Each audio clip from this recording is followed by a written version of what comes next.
Can you hear me now?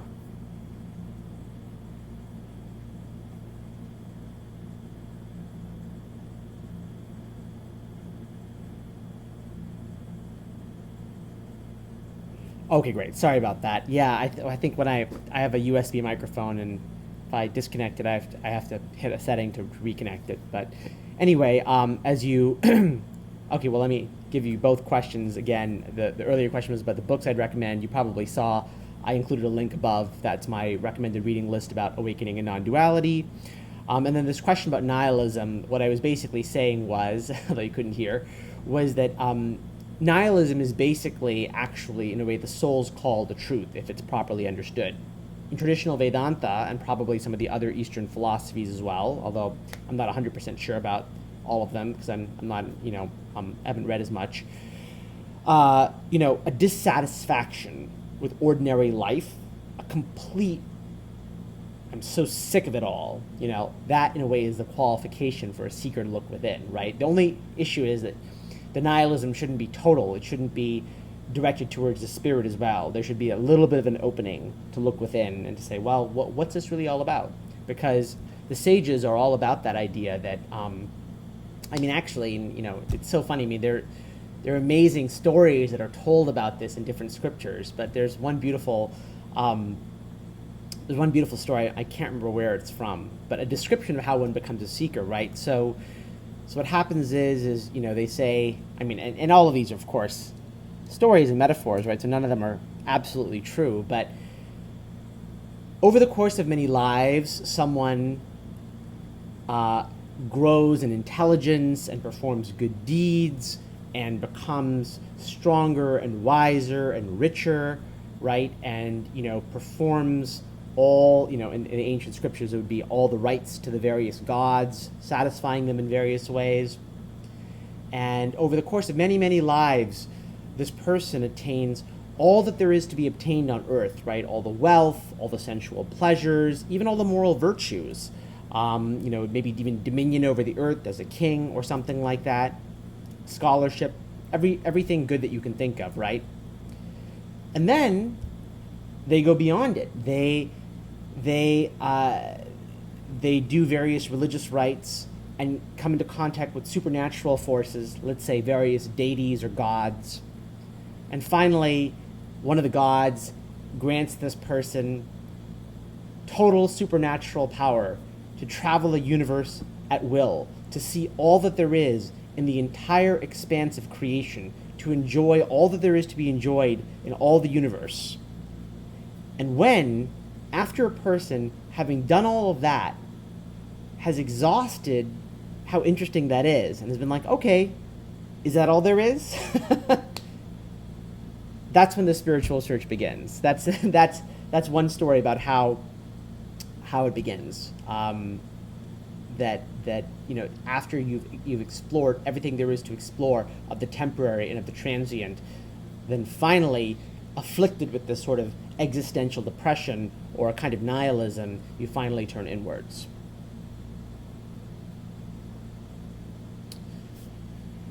So that's my take on nihilism. Nihilism should be understood as a kind of incomplete ego's intimation that there's something more. Yes, look around, see that there's nothing in the transient and the temporary. There's got to be something more. Start the seeking process. That's the significance of nihilism. And in the end, one goes beyond it. One finds that yes, it's true in a way that things don't actually have a purpose as you think they do. But nevertheless, there is something which is profoundly peaceful and satisfying, which is inherent. So nihilism is transcended finally, but not through the acquisition of anything in the outside world. It's through the destruction of ignorance.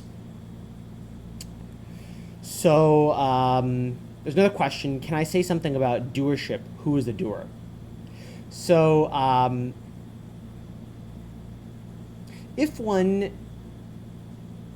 looks deeply at the I, which is the purpose of self-inquiry, it's the purport of Vedanta and all the mystical teachings, basically. the very concept of a doer is ultimately seen to be wrong. So you are certainly not the doer. If you insist on saying that, oh, well, things happen, who decides on them? If you insist on that point of view, which is a not strictly correct point of view, then you'd have to say God does them. But the reality is that all that that whole conceptual framework that things are happening, things that are happening must be caused by something else, right? That whole way of thinking about things is wrong. And it's wrong because, in a way, all concepts are wrong. All the concepts are incorrect because all of them are premised on this root idea of a separate I. When that root idea is questioned with sufficient intensity, then there's something revealed as its true background, which then shows all the concepts, and especially concepts like doership, causality, enjoyership, they would say, right? The idea that there's someone enjoying anything, there's someone experiencing anything, the idea that there are things happening, the idea that there are things at all the ideas of name and form. All of these are seen to be false. False, that's all I can say. In fact, they're so false that it's not that they're false in the way that things are false in the way of opposed to being true. They're false in the way of being almost incoherent and meaningless. In fact, all language is incoherent and meaningless, including these words I'm speaking in some sense. So so you're quickly led into the land of paradox. But why are these things said? These things are said because they're actually reflective of unverbalizable experience, right? That once you penetrate into it, these are all attempted verbal descriptions of what can't really be described in words. And so you end up in this land of paradox, seeming paradox. It's not really paradoxical in the end, but it's seemingly paradoxical. But the important thing is, the truth is you are definitely not the doer. And that's something you should keep in mind, and also look deeply within and see it for yourself, what that means, how it could possibly be the case. Because I'm not the doer is an intellectualization of as I said, a non-verbalizable truth.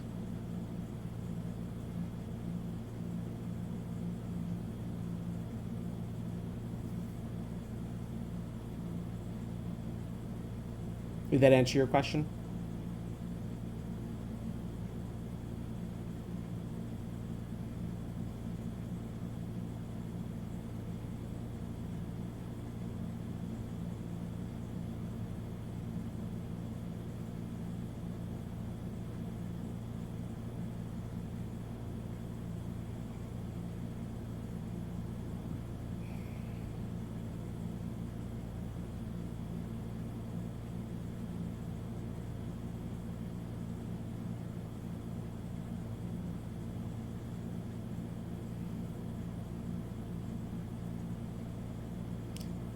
You might wonder, by the way, and I don't know why I'm being prompted to say this, I feel we need to say this, but you might wonder why it is that I'm choosing mostly to sit in silence unless there are questions asked. And I thought about this, and I might do other formats at other times, but in a way I'm going by what my my sort of spiritual mentor or guru of sorts, not a formal guru, but Ramana Maharishi, to whom I owe, I think, the deepest spiritual debt.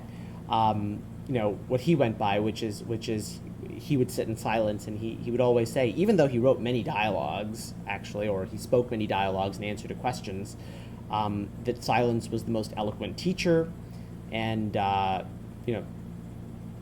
it was the sort of profoundest way of communicating. So, and I find that to be true too, and there's something about it that's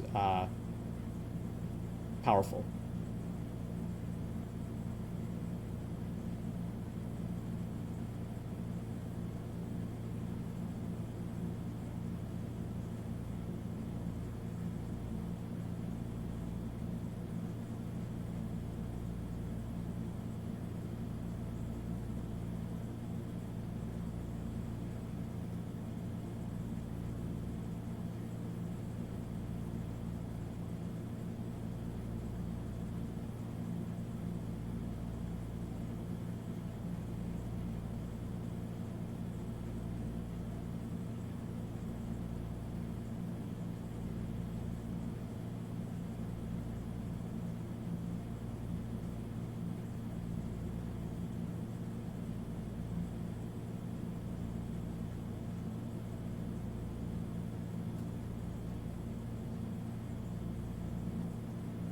It's funny because when people are together, they do everything they can to avoid silence.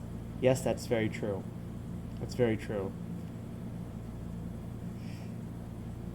Silence is socially awkward, but it's a pity.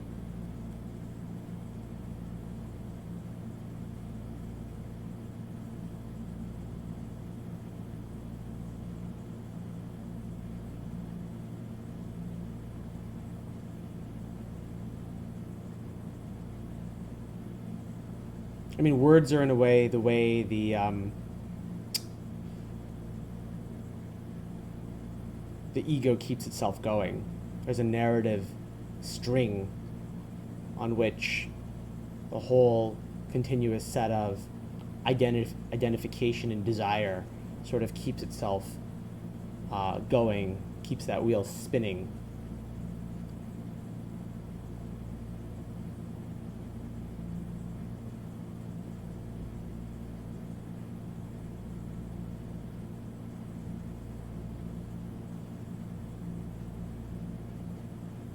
It's hard to believe for people that, in a way, just relaxing the mind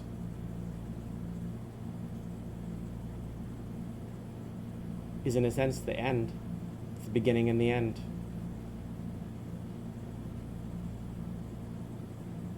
But people can't believe it. That's the problem. So that's what pulls them out of it. They feel like, oh, there's got to be something more. As soon as that thought crops up, bothers them.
So the question is, regarding surrender, Ramana acknowledged total surrender is not possible for the vast majority of people, but he added that even partial surrender would ultimately lead to full surrender. Do I agree?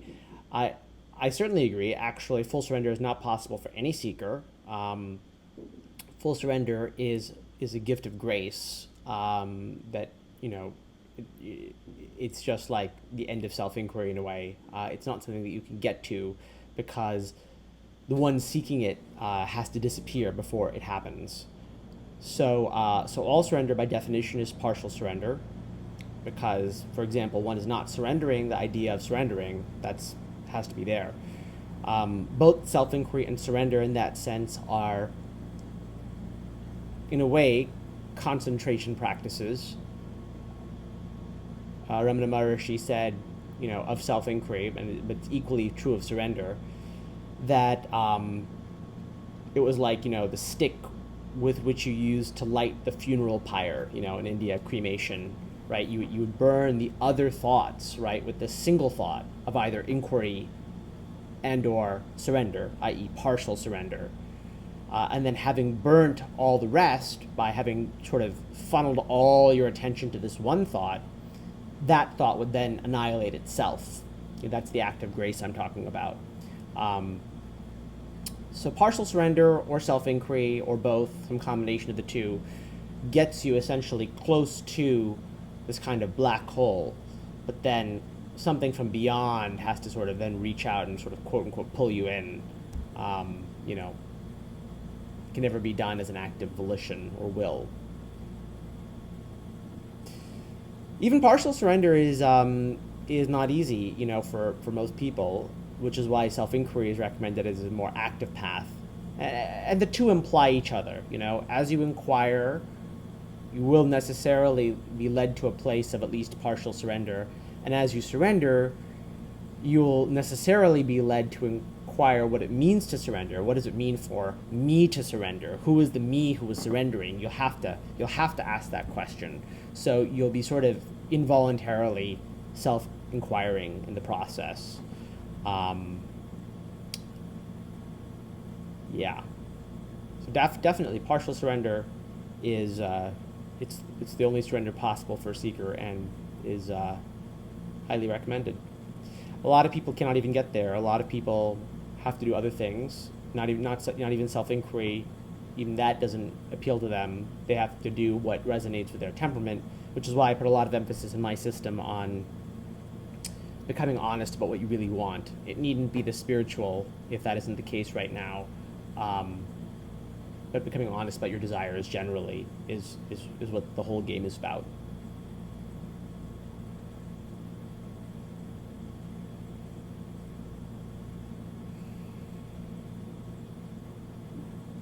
Does that answer your question?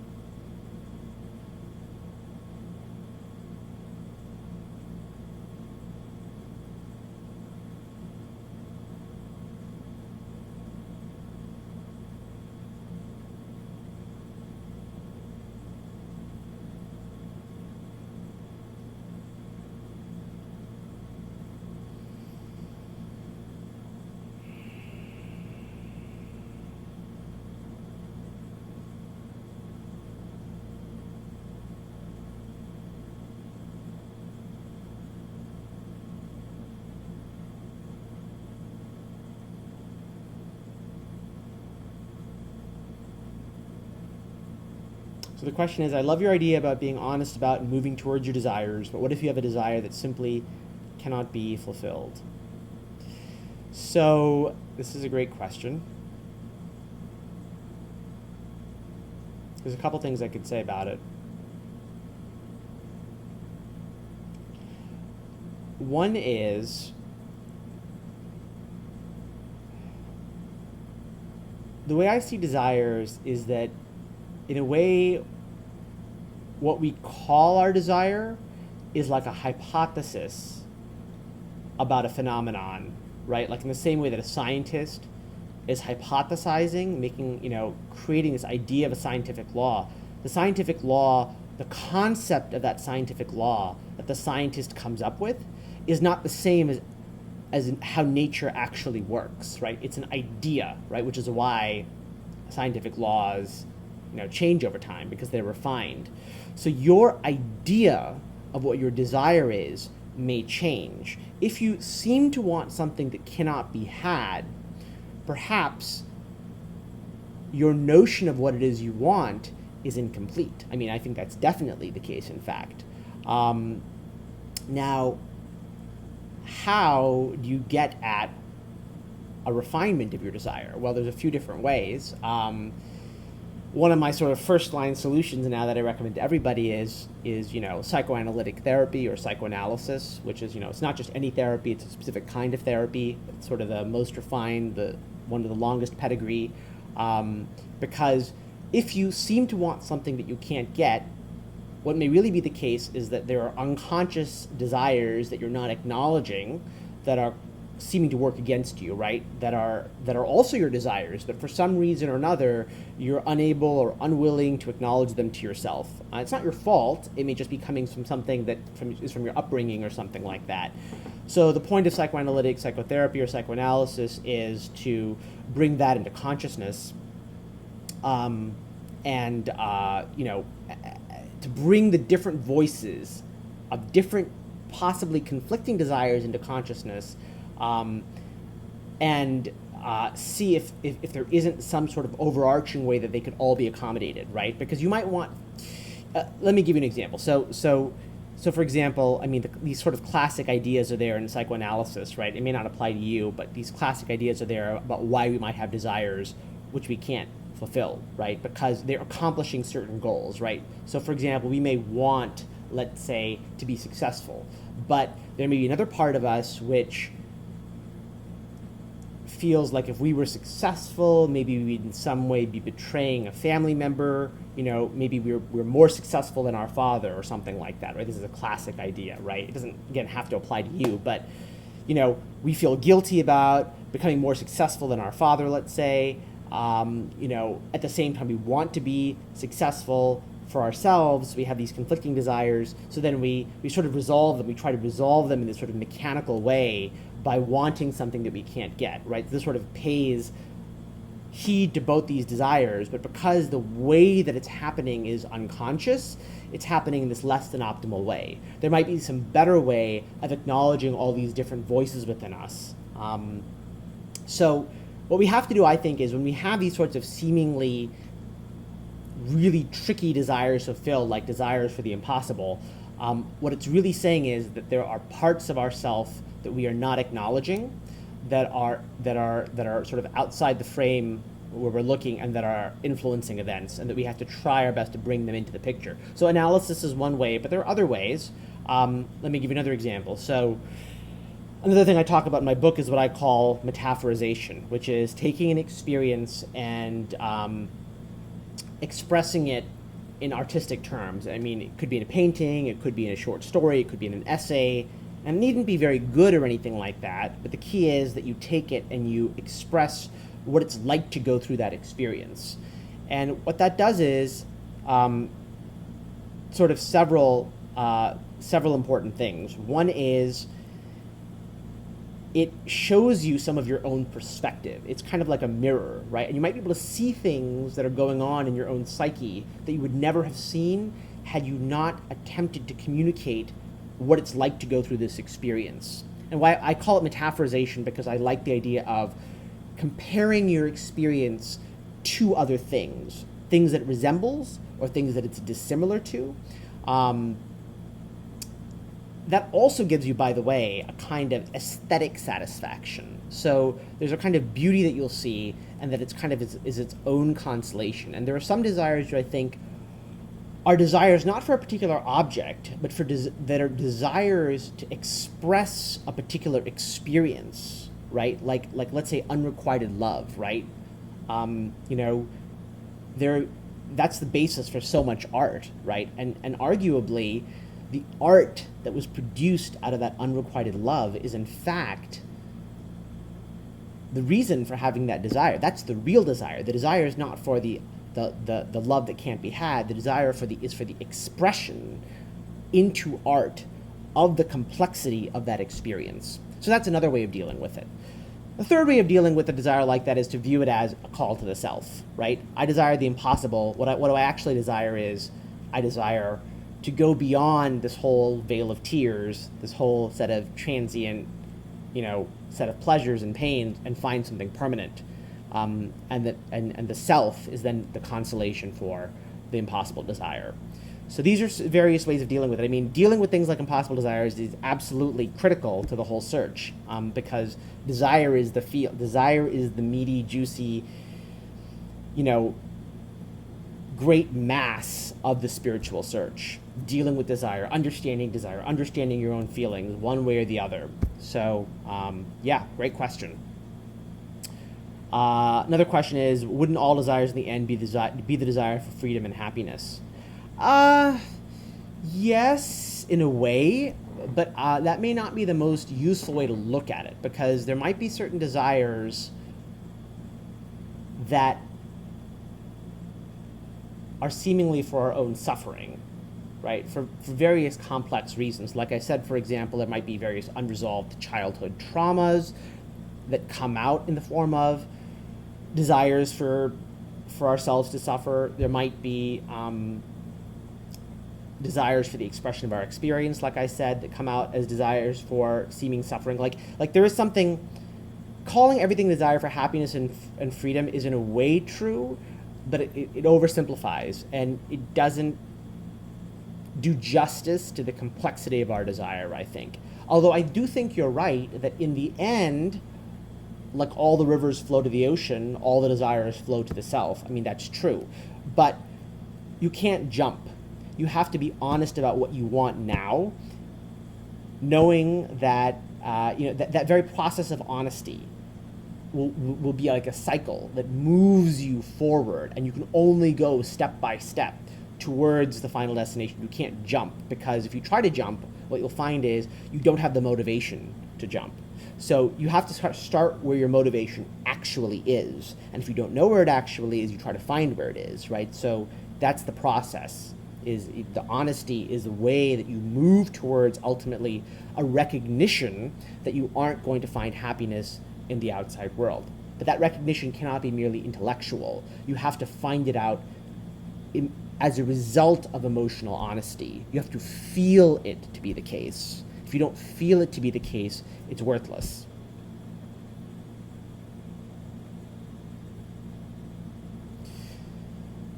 So another question is, what is this thing we call life? Why does it exist or seem to exist?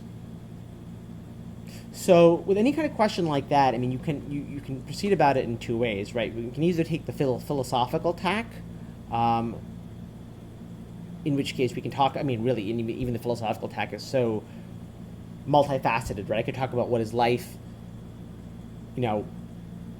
from, I mean, I could say, I could have all kinds of explanations. I could say, even from an Eastern philosophical point of view, I could say it's the divine dance. It's God playing. I could say, it's a biological issue. I could say, I could embark on a philosophical analysis or literary analysis of life. And there's so many facets and ways of dealing with it, that question. Because anytime you pose a question like that, you're dealing with a concept like life, it's like you can go through a prism, basically, right? And conceptually then, you can deal with it in 1,000 different ways. The spiritual way, ultimately, of dealing with the question like that is to go into the root of the person who thinks they're asking the question. Who is the I that wants to know what is life? If you look deeply into that I, not philosophically, not from a thinking standpoint, but from trying to point your attention towards that I, what ultimately happens is that question is seen to be, in some sense, just this sort of surface froth, on this ocean of truth. That question doesn't have the meaning that you think it has. And so if you admit if you believe that the question really means something, then you're forced to go, which, I mean, you may enjoy, to go through the 1,000 directions to potentially try to answer that question, and you'll never come to a complete answer. If you go the spiritual route, you won't go outward to the thousand directions. You'll go inward to the one, which is the I, penetrate that, and then the question will itself vanish. Basically, the question will vanish. So, so that question cannot be answered. It can only be seen to be non-existent. Why does life even seem to exist? It's the same question. Why is life? Why does life appear? Why is there the illusion of ignorance? All of these questions, all of the philosophical questions, all of the metaphysical questions, all of the existential questions. Why is there suffering? Etc. Etc. Etc. All of them dissolve when you penetrate the self. Well, when you penetrate ignorance, I should say. And there's no other way of getting final satisfaction on them. You can only play with them as toys in the mind, but if you penetrate past the mind, all those simply disappear.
Another way of dealing with that question about what is life is for you personally to look at what that question means to you. That's another way of looking at it, right? If that question is something that arises as a deep question that recurs in your life, what it really may be is that there is something within you that's trying to send you a message of sorts, and that, by expressing your own feelings about the question, and maybe not even the answer to the question, but just articulating the question, right? By maybe writing about it, or as I say, painting, or whatever it is your mode of expression is. And it needn't be good, and it needn't be something you show anybody else, but that very mode of engaging with it. It might be that your own inner psyche is trying to send you a message via the prominence of that question in your mental life.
So the question is, do I have plans to write more books? Yes, I certainly do. I'm working on one right now, which is going to be a big book of basically Q&As that I've done on self-inquiry and other spiritual topics.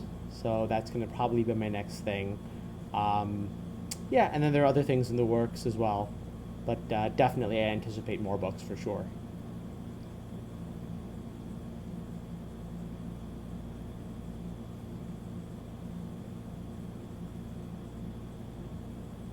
So the question is, the Buddhist teacher Stephen Batchelor says that who am I isn't the only question one can ask themselves. He recommends asking, what is this?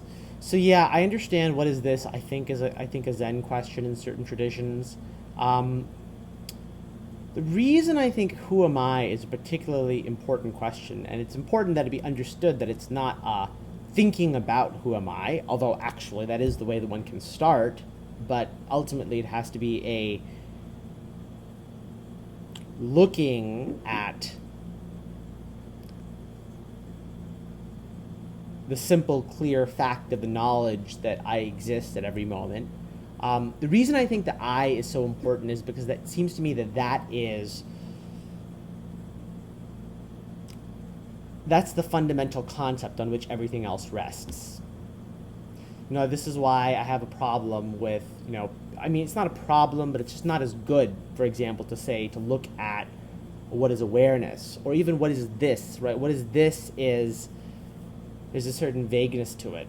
What is this can be a koan, right? Like, I mean, if you want to, but koan practice is different than self-inquiry. Koan practice, and who am I can be a koan too, but Ramana Maharishi's self-inquiry, or the kind of self-inquiry that I talk about, which is based on that, is not exactly koan practice. It's not entirely dissimilar, but it's different. Because koan practice, as I understand it anyway, is sitting in silence with a question, not thinking about it, but just sort of sitting with that question. Self-inquiry in the Ramana Maharishi style, based on the question, who am I, is not just sitting with that question. It is noticing that in every moment, experience occurs to me. It's obvious. There's nothing controversial about it, right? That every second, it's quite obvious that one can say, oh, I mean, I'm here. I'm experiencing all of this, at least from the seeker standpoint. So that clear, obvious light of, I'm here, right? By what channel do we know that, right? What is that light? Can we hone in on that? What is, because we can tell what an object is. We can hone in on our feelings, our sensations, our perceptions, our thoughts, our emotions, right? But this extremely obvious, every second of the day fact that I know, that I am, that I experience, that I am the subject to whom all experience occurs. This is not a philosophical thing. This is just very obvious. As soon as we try to find, well, how do I know that? Where does that knowledge, what is the instrument of knowledge by which I know that, right? It's not the sense organs, it's not the emotions, it's not the thoughts. What is that dead clear, dead obvious knowledge? As soon as you look for it, of course, it becomes very evasive. That's what self-inquiry is, right? Looking into the obviousness of the I. And I like the I because the I is the relevant root concept, not awareness and not this. And as you can see, it's different. It's different from koan practice. So yes, in koan practice, you can use who am I as a question. You can use what is this as a question. And their ways of going about things are different and maybe perfectly valid, actually. I just don't know really enough to say. But I mean, it makes sense. I mean, koan practice is basically trying to stop the mind one way or the other. And that is, in a way, what everything's all about. It's all about trying to stop the mind one way or the other. But I like self-inquiry, because in a way it's, it's looking directly at the blind spot. This is the eye. The eye, specifically the eye, is the root blind spot. It is the, you know, you're looking directly at the illusion, in the part of the illusion that is most vulnerable. That is, what exactly is it? It is like looking at an optical illusion at that one spot where, when you look at it, it might disappear, right? So the eye is that spot, and so it's not just sitting in silence with a question. It's actively attempting to hunt for the source of the obvious knowledge that I am. Because that obvious knowledge, when you hunt for it, of course, as I said, it's elusive, but it is a reflection of the truth. You see, it's a reflection of the truth. So when you look for it, what happens is that's the way that the perspective can be changed, basically. Does that make sense?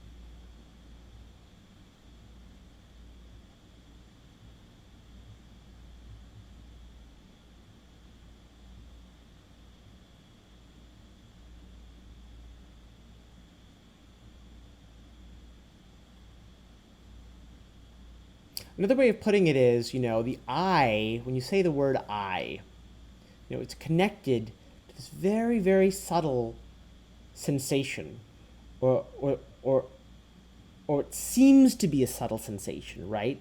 Like we take it for granted every time we use the word I that it refers to something, because it does seem to activate the sensation in us, which is the fact of our existence at every moment as the subject of all experience. So it's almost like when you say the word I, if you imagine like a taut string or something within us, right? And plucking that string very, very lightly, right? Every time you say I, that string is very, very, very lightly plucked. So we feel something. We do feel something very subtle. And when we hunt for that subtle feeling, it becomes very difficult to find it. That's exactly what it is. And what happens is, if you pursue that subtle pluck within that occurs when you say the I, and that's when eventually, if you're relentless enough, if you're intense enough, if your desire for it emotionally is strong enough, because your mind is pure enough, because you're honest enough about what you want, and you've resolved various doubts in your mind, then the vista suddenly expands, right? Suddenly you go through, you're chasing something through a narrow opening, and then suddenly there's a massive expansion, right? That's what what you thought you were chasing is not what was being chased at all. That's the reason you pursue it. That the I, that subtle sensation,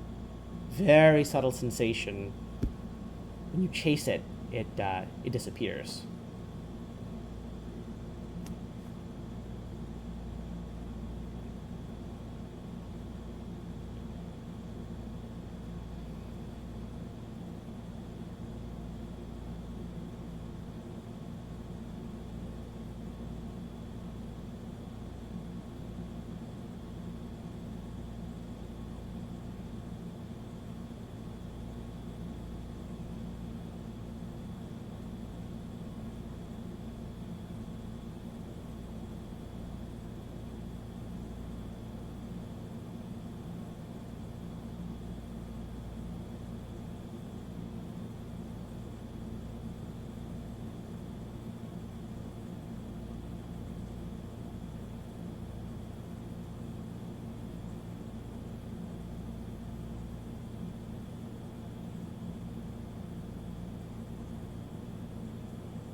So I think I'm going to go till about 7:30. That's what I think I'm going to go to today, and still figuring out scheduling for these satsangs and things like that. So right now I'm sort of keeping it pretty spontaneous for the moment, uh,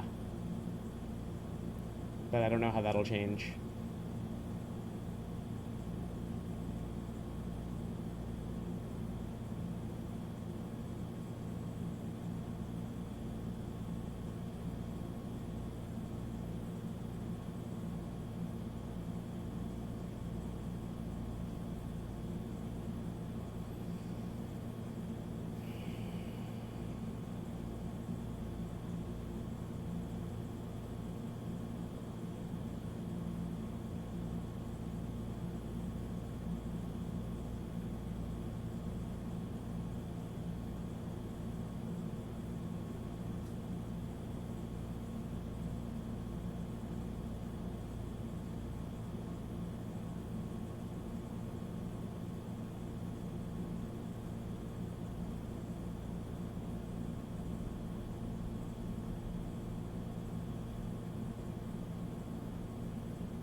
So the question is, do I think I could briefly describe my experience of rising at the levels of spiral dynamics along my spiritual journey? So I'm not really familiar with the spiral dynamics model at all, so it would be difficult for me to put it in those terms. Um, yeah, sorry.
So the question is, what about the development of my desires from more materialistic slash ego based to spiritual, empathetic, compassionate?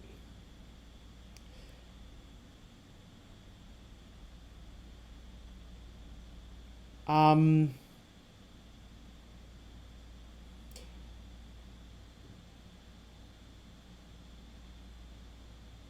I mean, it's a long and complicated story, basically. But basically, I encountered a sort of existential depression in my teens, became interested in spirituality at that point, met my first spiritual mentor. Meanwhile, I was dealing with a lot of issues personally that I sort of was working out over the next 20 years in terms of my emotions, in terms of my sexuality, in terms of relationships, dealing with making, economics, all kinds of things like that. And meanwhile, this sort of spiritual quest was going on in parallel and influencing it and informing it. The two were going back and forth. And I had to sort of figure a lot of things out on my own. Like there are points when, for example, I couldn't figure out why I wasn't doing what I should be doing. Which is a very very typical issue. And then I realized over a number of years that it was because of various denial of parts of my unconscious that I then had to figure out, which I figured out through a combination of literature and philosophy and entering psychoanalysis. So sort of this very complicated back and forth process, which I've tried to distill down into my various rules. But yeah, it's not something I can very easily briefly explain. But basically, uh, in a nutshell, it was about emotional honesty. I mean, that's really how I would put it. It was a process of increasing expression of what I felt, increasing expression of what I desired, and then as I became honest about my desires and my feelings, tried to act them out in the world, they changed and evolved, and then that was what moved me towards from the more egoic to the more spiritual eventually. I mean, spirituality has been a part from from a very long time, but the relative balance, you see, and even really the distinction isn't really quite right, because what it is that process of becoming emotionally in touch with my desires is a spiritual process as I view it. That is the basic function of spirituality, is increasing honesty.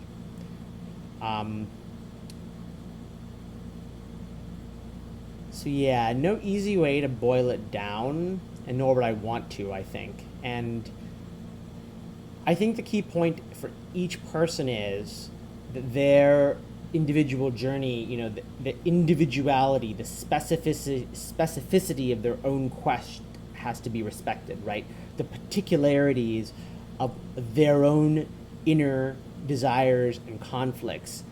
That's what has to be brought out into the open, expressed, admitted, pursued, and that is what gets the cycle going. When you're honest about what you want emotionally, you pursue it honestly, you move. That's what moves you forward, because then you realize, oh, maybe pursuing this wasn't what I thought it was. Maybe I actually want something different. But it's only emotionally as you go through that, and that's what happened to me, that you finally click into the sufficient level of emotional motivation to fully pursue the spiritual.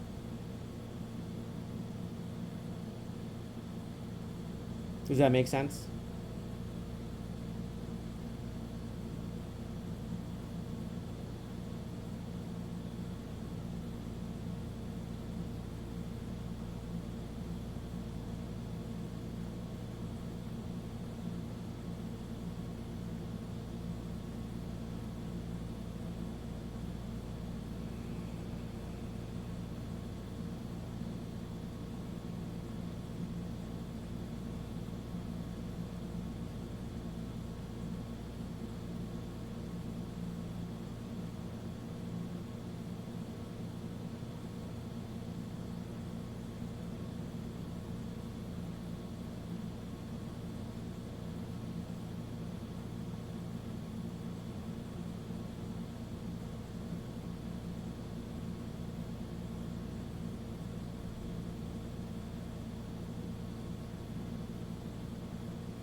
So I'm going to wrap this up in a minute or two, unless anyone has any last minute questions.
All right, then. I'm signing off. I'm sure I will do more of these satsangs soon.